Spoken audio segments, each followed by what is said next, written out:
Now back here in Nigeria, tension has been rising in Rivers State as political parties race to beat the deadline for filing petitions against the outcome of the last general election.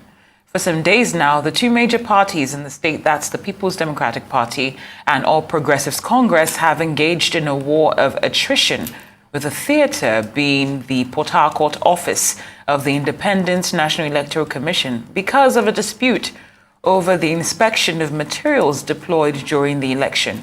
The state chapter of Accord Party is also complaining about difficulties in preparing its petition against the declared outcome of that governorship election.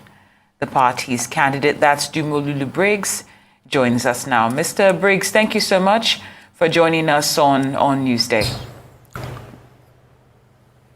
Thank you for having me. Now, can you tell us some more about the difficulties that you've been experiencing based on this situation? Well, not quite. We've made up our minds to go to the tribunal to ensure that this shenanigan that took place on March the 18th would not stand. We have already filed a motion, before the tribunal, which will be held, either today or tomorrow, to grant us, permission to go and inspect all the material that we need. When we get that approval from the courts, I'm sure that we'll proceed to go and obtain all the material that we need. To this point, we have no difficulties and we are sure to meet the deadline. Right. Now, the PDP have maintained a position that the inspection of these materials has to be a joint activity. What's your take on this?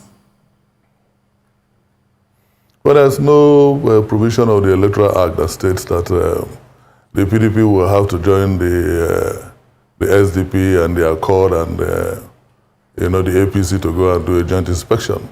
It's optional. If the PDP want to do an inspection, they are free to go and do an inspection. And that is why we have approached the court. So if we get, the grant of the court to go do an inspection, we'll go and then, try to do an inspection. If we are prevented at that point, then it becomes, a matter of contempt of court. So we're not bothered about all of those things at all. I think that there's no need for us to unduly, overheat the polity. So we are playing very clearly by the rules. Once we get, the application, granted by the courts, we shall approach INEC, to do the inspection. And if they deny us access at that point, then of course we'll bring, contempt proceedings against them. Thank you, Mr. Lulu-Briggs. One thing that was highlighted by the APC candidate for Rivers State, that's Tonya Cole, was that he said he wasn't content with how INEC has handled this situation in terms of obtaining the certified true copies of the governorship election. Just wondering what your experience has been interacting with INEC concerning your own challenges that you have based on the outcome of the elections. Well, I think that basically, INEC is slow. Knowing that these actions, are time barred, I think that INEC would have increased, the level of their personnel to handle, all of these issues timeously. But INEC, I would say, has been, deliberately slow. We've made our applications, for certified true copies. We've not been able to obtain any, but, we still think that we'll be able to obtain certified true copies of all the documents that we require. But we just, had hoped that INEC would have, tried to expedite all of these processes just to enable parties, be within time. We put in our application since last week, and we're still hopeful, that we'll get it.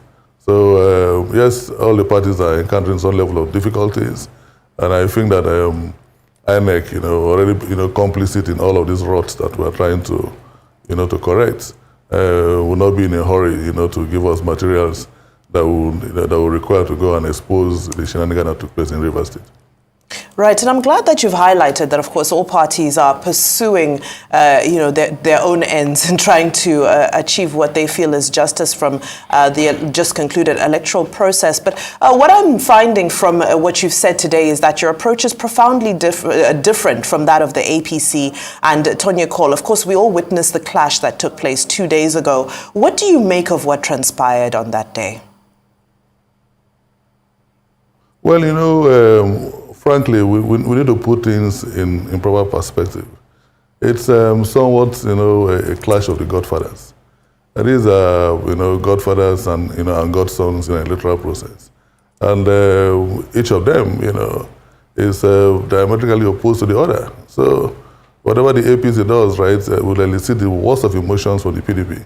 Whatever the PDP does will elicit the worst of emotions, from the APC. And these two parties are, have contributed in no small measure, to the ruts that, that we're in right now here.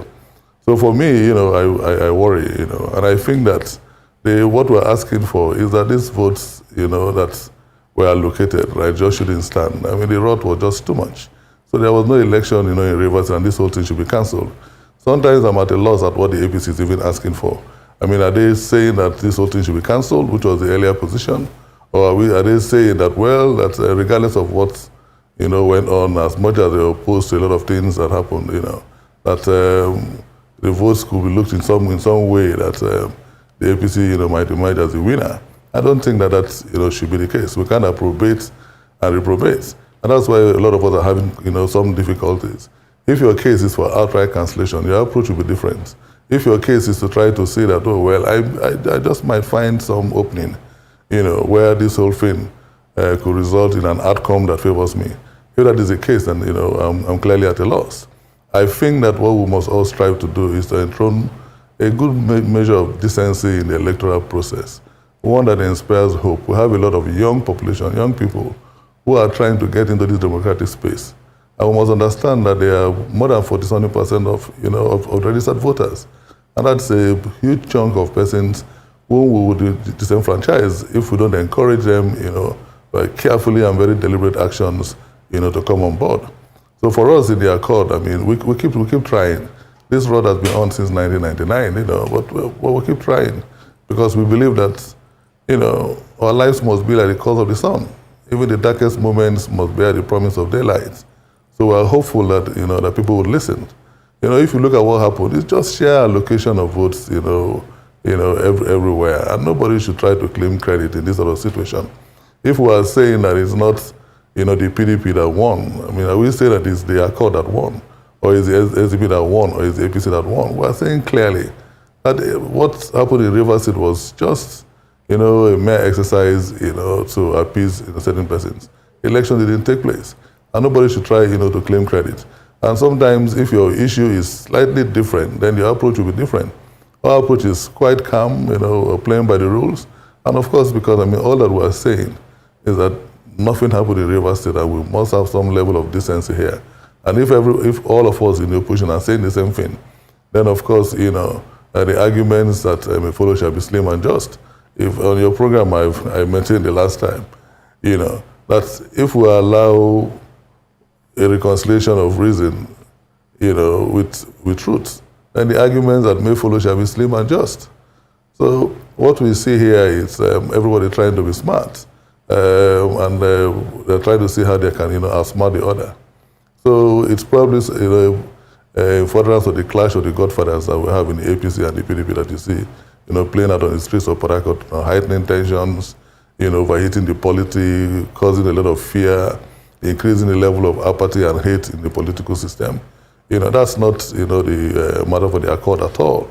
For us in the Accord, we are saying that we want to always play by the rules. We have to be mindful of the language that we employ because we do not seek to create irreconcilable differences. Ultimately, all of us are Rivers people. And that this process, must bet something that works for every Rivers man, every Rivers woman, and every Rivers child.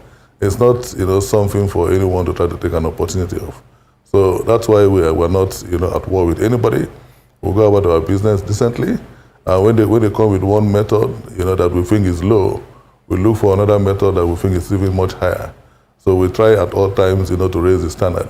That is why they wouldn't like us at all, because, we speak truth to authority. So our politics is different, and we are relying purely on the strength, of the electorate to decide what obtains, in Rivers State and not, the might of any godfathers. So they wouldn't like us at all. But that's where, we stand. Both the APC and the PDP are complicit in the sort of level of crisis that we have found ourselves in Rivers State. So they will have to, take very deliberate steps to reduce, the tension and hate that they're introducing in our politics is not helping us at all. Rivers people are decent people.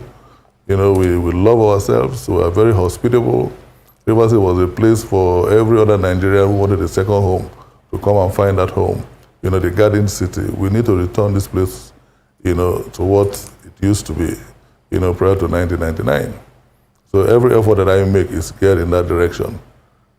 So sometimes when they say that, well, at every election you try to run, if at the end of the day what I achieve is the enthronement of decency in the electoral process, then I would have made a huge success in this whole thing. So my message resonates, with Rivers public, but the establishment, wouldn't like me. If you take the example of Oyigbo that I spoke of the last time, where the Accord had 67 votes, and then the APC had 2 votes and the PDP had votes. What eventually was uploaded was 0 for Accord, 56 for PDP, and 26 for APC. So you see that in the sharing, right, that was carried out, we believe, by the PDP, they remember their brothers, the APC, and get them some votes. So these are like partners, and we're saying that we must have a system where everybody plays by the rules, so that ultimately the winner will have a lot of legitimacy to carry out the huge, reforms, the huge programs that need to happen in Rivers State. With a 42.something% unemployment and 18% underemployment, the work is cut out for the next administration. We can't be in these sort of issues right now. Indeed. Governorship candidate of the Accord Party for Rivers State, Mr. Dumo Lulu-Briggs, thank you so much for joining us on Newsday. We appreciate your time and we wish you well in your pursuit.